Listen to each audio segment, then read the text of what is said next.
It's certainly been active this afternoon with the Foreign Secretary David Lammy announcing a partial ban on arms exports to Israel. Here's the Foreign Secretary speaking in the Commons a little earlier. It is with regret that I inform the House today the assessment I have received leaves me unable to conclude anything other than that for certain UK arms exports to Israel, there does exist a clear risk that they might be used to commit or facilitate a serious violation of international humanitarian law. And so this partial arms export ban is nevertheless a very important symbolic moment. And it comes on a day when the Israeli Prime Minister Benjamin Netanyahu has never been under more pressure. Autopsies on the bodies of 6 hostages shot multiple times at close range by their captors as Israeli troops closed in on a network of tunnels has caused a huge wave of grief across the country. There have been angry demonstrations about the government's failure to bring hostages home alive and a general strike which closed government offices, banks, clinics and some shopping centres before it was declared illegal by a court. Now, the US President Joe Biden has criticised Netanyahu personally for his failure to come to a deal on the release of hostages with Hamas. So what are the Prime Minister's options now? And what should be the position taken by Israel's allies? This is a momentous day, and our political editor, Natasha Clark, is here to tell us the very latest. Natasha, a big moment this. How's it gone down with Labour MPs? So a complete diplomatic tightrope for David Lammy to be trying to walk this evening in the House of Commons as he announced this partial arms restrictions in terms of these exports.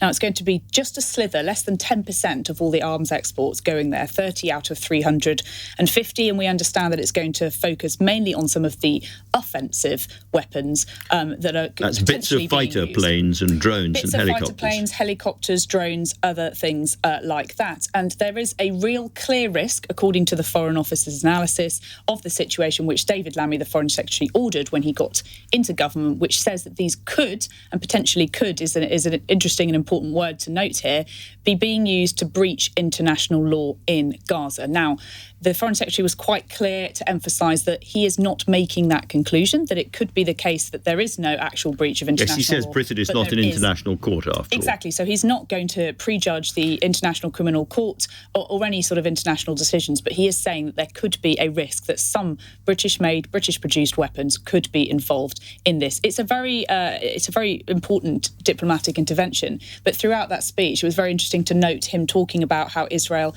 is still an international ally. Israel are still our friends. There were some Labour MPs that were very keen for the government to go even further and suspend even more of these. I think that the government will continue to be under pressure. David Lammy insisting this is just a temporary measure, and they hope that normal diplomatic and export licences can be resumed, but that may not be possible. Yeah, I mean, it is undeniably political and undeniably provocative. And Aggie, Chambre, LBC's political correspondent, is here. And you two, you've been talking to Labour MPs in particular since this announcement happened. Indeed. I think there is going to be kind of relief from Labour MPs, at least on some quarters of the party. And this comes on a day where there was a bit of pressure put on the government by the fact that Jeremy Corbyn, of course, the former Labour leader, has formed a grouping with 4 other independent MPs who ran on a pro-Gaza These the pro-Gaza MPs, exactly, yes. Yeah. And in their statement, they put out one of the things they specifically pointed to was the fact that Labour had ignored calls to end arms sales to Israel. So that pressure was already on the government. And so I think, as I say, there'll be relief in some quarters that the government has taken this step. It is partial, and they're not calling it an embargo, but this is the kind of thing a lot of demonstrators were calling for outside Downing Street and up and down Whitehall not that long ago. Indeed, and I think that is perhaps part of the reason that the government has chosen to take this step. It will make it more difficult for Labour MPs, for protesters to say the government is doing nothing because they have, taken the evidence, looked at the evidence and decided to do this at least partial ban. It's a very, very busy day, and more from LBC's top team in a moment. But I'm delighted to say now that I'm joined by a former British ambassador to Israel and the former head of the Foreign Office, of course, Lord Simon McDonald. Lord McDonald, great to have you here. This is going to go down very, very badly in Tel Aviv, I imagine, and it must have been a very difficult decision to take for that reason. Correct, but they can't be surprised. We usually suspend arms when there is an armed conflict. I think the exceptional circumstances of the 7th of October caused the British government of the day to pause, but now we're nearly 11 months later. Over 40,000 Palestinians have been killed, and it feels to me as though this was a bit overdue. And it feels as though this is very measured, but at the bottom end of what could be extracted from the government. And we were just hearing, this is about a tenth of all the arms that we sell to Israel. Is there some kind of list of lethality or aggression? How are these things done so that you end up with 30 things that you're not going to send them and presumably a lot more that you still are? I don't have such a scale in my head, but 10% is relevant, and the fact that it is kit for the most offensive weapons for fighters and jets and drones. So it is carefully calibrated, but it can be built on, I would say. Now, as I mentioned earlier on, you were ambassador in Israel yourself. We haven't really seen a day in Israel like this for a long time, with so many people on the streets, really quite violent, very, very angry demonstrations, and big ones everywhere, and at least for a while, what looked like a general strike as well. Things have rarely been as tough for Netanyahu domestically as they are today. Everything has happened in Israel before, Andrew. I remind you, before the 7th of October, there were huge demonstrations. The Supreme Court was the issue of the day, but this has come back and is even bigger. So if it were an equivalent demonstration in the UK, it would be gusting 2 million people on the streets. The right-wingers point out that when they were the opposition, this is what the left did to them all the time. The government, Netanyahu and Smotrich and Ben-Gvir, will lock their arms and try to resist what the street is demanding. And of course, Netanyahu knows that once he gives up the job, he is open to criminal prosecution himself. Yes, but in the latest polls, his personal support is building. So it cannot be excluded that he would remain in office after the next general election in Israel. Come what may. We've also seen President Biden say today that he, Netanyahu, is personally responsible for partly responsible for the breakdown of the negotiations with Hamas over the release of the hostages. Does that put real pressure on him, do you think? It puts some pressure on him. This issue is very sensitive for the Democrats in the presidential election campaign. Their base is very unhappy with the too warm support of the government of Israel. And demographics in the United States are changing.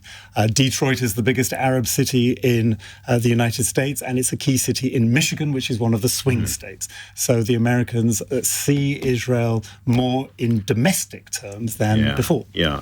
And talking about our domestic concerns, clearly this was, however it's explained, this was a political decision. I mean, the previous government had the same information and didn't do it. Are there risks for Labour in this?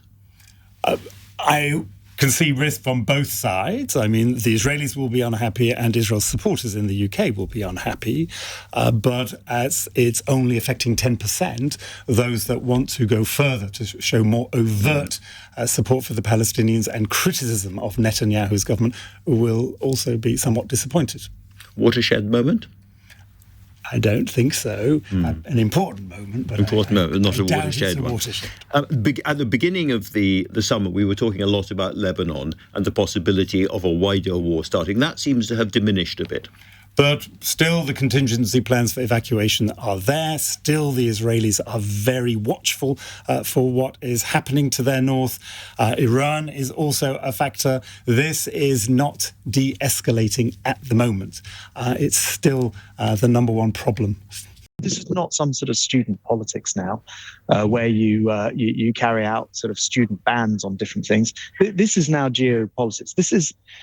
This is about making sure that when a terrorist group attacks a democratic nation, the answer isn't to start punishing the democratic nation for that attack. So I think this is a very retrograde step, not least because this country on a governmental level sells nothing to Israel in terms of arms at all. There's very little that's actually transferred otherwise as well, even through private business. I'm sorry to interrupt there, but we sell bits of planes and helicopters and drones, and that seems to be what is on this list.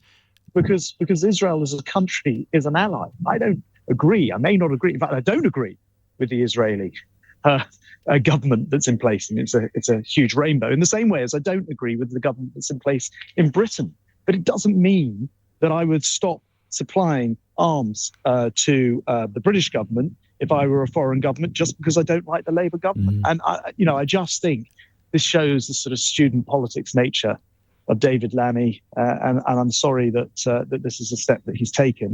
It will do nothing, because we sell almost nothing. If this 10% of almost nothing, it's nothing but gesture politics.